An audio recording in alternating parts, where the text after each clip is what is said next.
আজকে আমাদের গন্তব্যস্থল দার্জিলিং। হ্যাঁ বন্ধুরা, তাই সকাল সকাল রেডি হয়ে জংশনে আসার পর মাত্র 200 টাকা জনপ্রতি শেয়ার গাড়ি করে আমরা দার্জিলিং এর উদ্দেশ্যে রওনা দিয়েছি।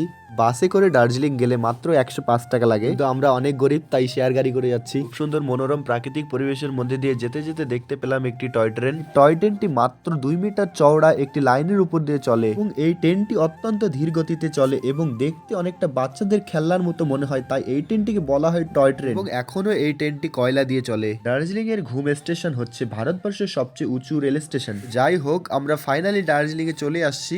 তো চলুন ঘুরে ঘুরে দেখি কোথায় কি কি রয়েছে। দার্জিলিং এ পৌঁছানোর পরে আমরা সর্বপ্রথম গিয়েছিলাম মল মার্কেটে।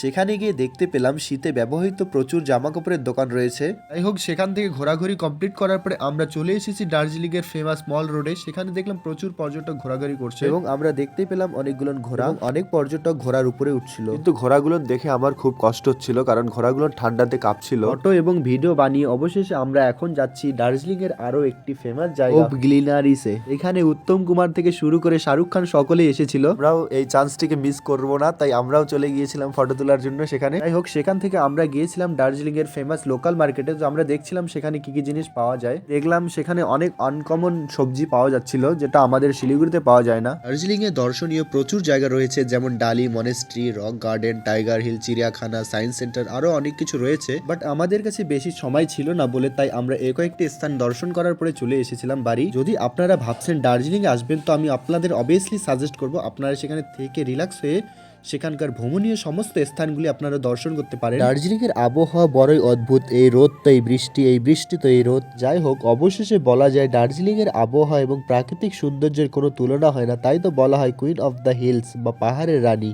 আমরা যেদিন দার্জিলিং এ গিয়েছিলাম সেদিন প্রচুর বৃষ্টি হচ্ছিল, তাই আমরা দার্জিলিং এর বিশেষ কোথাও ঘুরতে যেতে পারিনি। অবশেষে আমরা বাড়ির উদ্দেশ্যে রওনা দিই। এখন আমরা বাড়ি যাচ্ছি। ভিডিওটা আপনাদের কেমন লাগলো কমেন্টে বলবেন। তো যাই হোক, ভিডিওটা এতটাই ছিল। তো দেখা হচ্ছে নেক্সট ভিডিওতে।